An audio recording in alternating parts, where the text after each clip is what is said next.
Pa-cute eh. So yun, tinig ko tong video kahapon lang. March ano ka ngayon? March 20. Okay, for March 21 to. So yun, nagpalit lang tayo ng sombrero. Tapos eto pa rin yung tinapay na kinakain ko. So yun, continue lang natin. Ito yung part 2 for Tubol Friends. Yan, Tubol Friends, my friends, second circle of friends. Sa bagay, marami na naman ng circle of friends since kinder. Oo ha, kaklase ko pa yung kaklase. Kaibigan ko pa rin yung mga kaklase ko nung kinder. Ganun talaga ako ka-solid. Madami talaga akong friends. Madami akong friends. And yung friends ko talaga, vinavalue ko sila. And iniingatan ko talaga yung friendship namin. Kaya tumatagal. Kaya ano pa iniintay nyo? Gawin nyo na akong boyfriend. Friends. So yun. Oo naman. Sige, umpisaan natin sa tubol.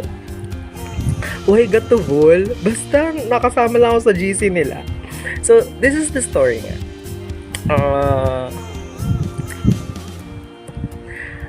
Meron akong nakita dun sa kantin namin sa school. Magkasabay silang nagla-lunch lagi. Oo, magkasabay silang nagla-lunch. And then dumating yung time na yung kasabay ko sa lunch, hindi na siya sumasabay sa akin kasi lagi siyang may binalot ako. Minsan tamad ako magbinalot, yung magbaon ng food. So, sa kantina ako kumakain. And ngayon, parang may time na sumabay ako dun sa kanila ng pagkain. Sina Yulson, Regine, Charissa, Alvin, and Muwa, and Misha. And sumabay ako dun hanggang sa saya. Ang saya ng samahan nila. Tapos, nasanay na ako na araw-araw kasama silang kumain.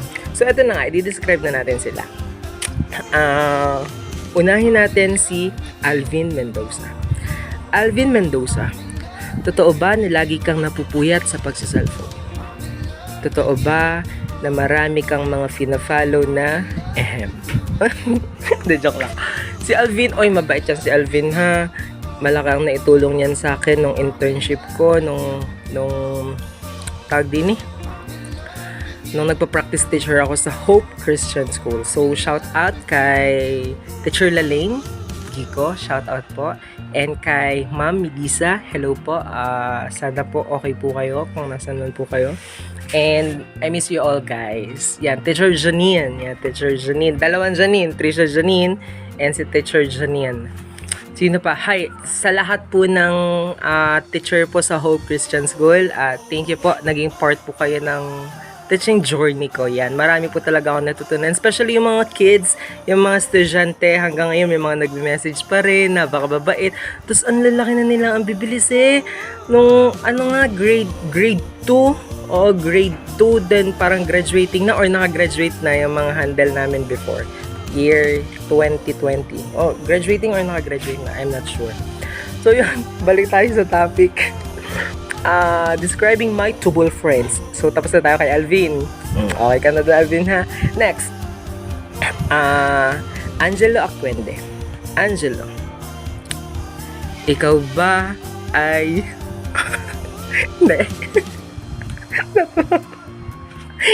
Tatanong ko sana yung about sa inyo ni Lacey. Ikaw ba ay taos-puso talagang umiibig sa iyong jowang si Lacey Quintilla? Yan. Lang. Si Jello, payat pero matangos ang ilong. Nakaka-insecure ang tangos ng ilong ng Jello niyan. Sana all. Pero yan, si Jello mabait. Pagdating sa decision making, isa si Jello sa hinahangaan ko. Lalo kapag minsan nga napaka-bossy ko sa school. Kasi naging president ako, hindi ko alam kung anong year. And then naging vice president ko ata si Jello. And lagi ako nagpapatawag ng meeting. After class, lahat ng class officer maiiwan, magmi-meeting tayo. Close the door, and lahat ng hindi officer, labas. Hindi kayo kasali. So yung pagmi-meetingan namin, syempre it's about issue naman. Siyempre gusto ko kasi na pag-uusapan. Gusto ko, hindi lang ako yung magde-decide, hindi lang ako yung gagawa ng plans and solution about dun sa problema sa classroom, syempre, as president and as leader, you need to consult some advice, some opinions from your co-officer para naging smooth. So, yun, balik tayo. Basta yun, si Jello mabait. Basta Jello, naisip ko, iglesia yan. Tropa natin yan. Sino pa? Leonard Bruce. Leonard, totoo bang magaling kang mag-volleyball? Okay, joke lang. Oy, magaling yan mag-volleyball. Si Len, uy, matalino yan ha. Matalino yan si Leonard. Tapos, ano pa? Basta yun lang masasabi ko kay Leonard. Basta yun. Huwag ka kayong judgmental. Next, Kuya Emerson Rafas. Kuya Eme, baka naman. Okay na ang work ko dyan. Kuya Eme, magaling mag-English yan.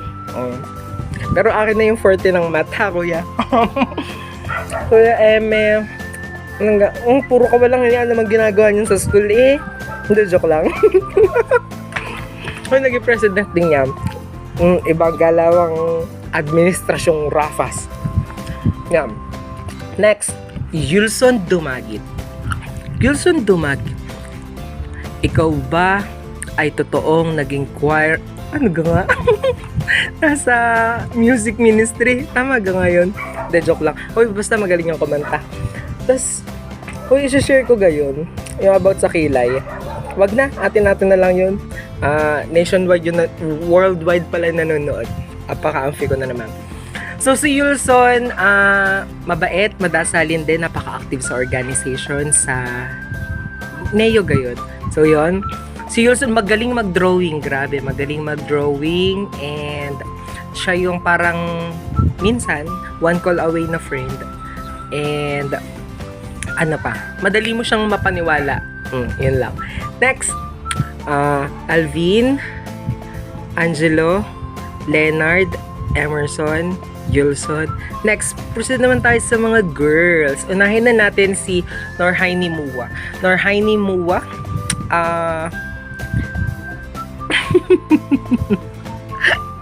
singer, magaling kumanta. Napakagaling kumanta. Kuya yung tawag niya sa akin. Napaka mahinhin. Mahinhin, inaayos ko. Mabait na kaibigan. Next, Charissa Ann Manhares. Charissa, magaling din kumanta, active din yan sa church, mabait. Mabait, madali ding mapaniwala si Charissa.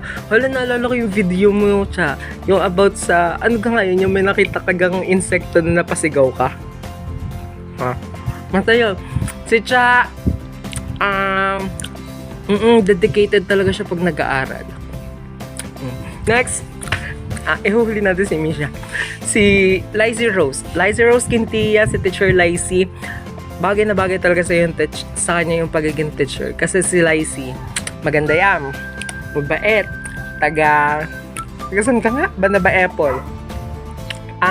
Makikita mo talaga sa kanya yung pagiging teacher. And napaka-organized, ang magandang magsulat. Yan.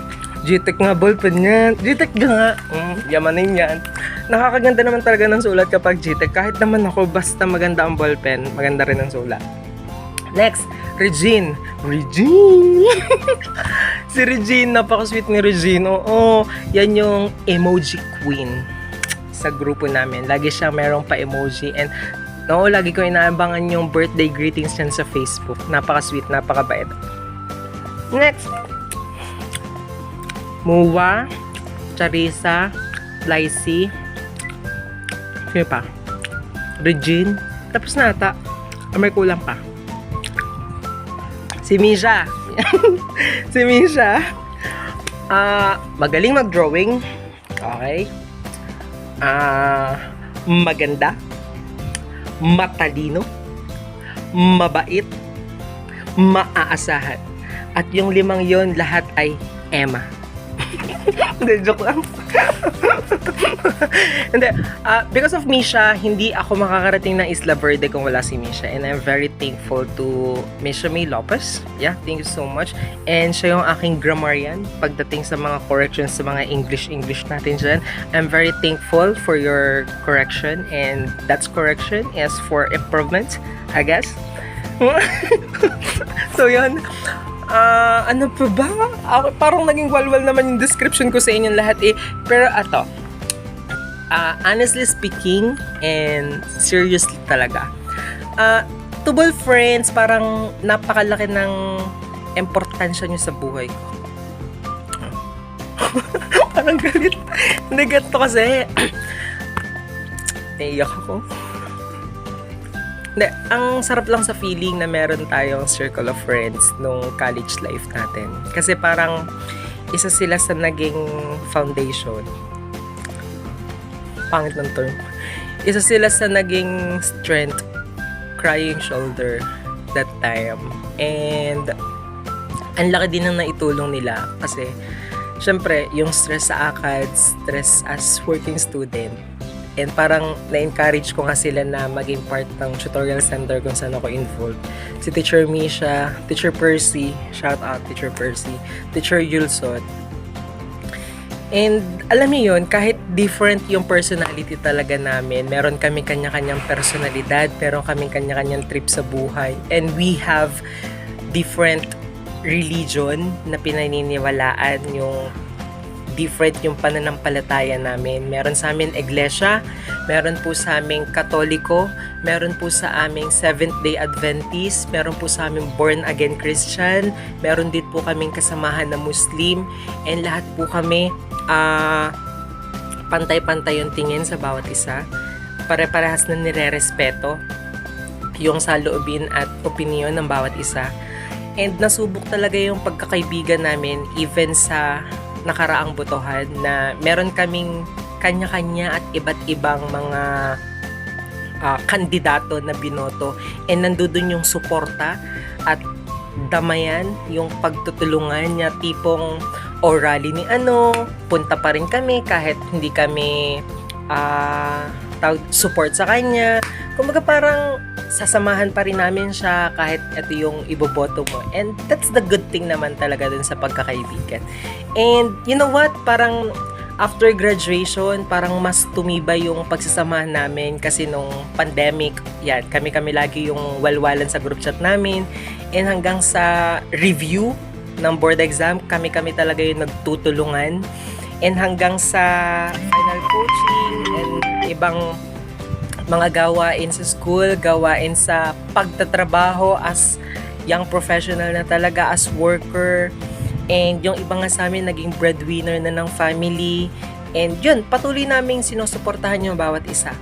Hanggang sa nakapasa kami sa board exam, sama-sama kami, yung magkakasama kami sa boarding house, dun sa dorm na tinuluyan namin, sa review center. And shout out kay Pamela, kay Teacher June, Teacher Joseph, yan si Joseph Tarcelo. Kuwela talaga, the best yung college life namin because of Joseph. Siya yung aming parang clown, joker sa group. Yan, sino pang mga nakasama namin. So yun, I'm very thankful talaga. Pasalamat ako sa Tubol until now. And this coming March, anong date yun? Baka magkamali ako. March 31, muli kaming magsasama-sama sa isa na namang parang reunion, special gatherings. Kasi ito yung month ng birthday namin ni Jello, and ito lang din yung free time or availability ng bawat isa, and magsasama-sama ulit kami doon. And I'm very excited and I'm very thankful. Kaya, yeah, puso para sa Tubol. I love you guys. Bye. See you. Kailangan ko tubig. Kumain ng tinapay. So yun, bye. Thank you so much. Bye. See you tomorrow.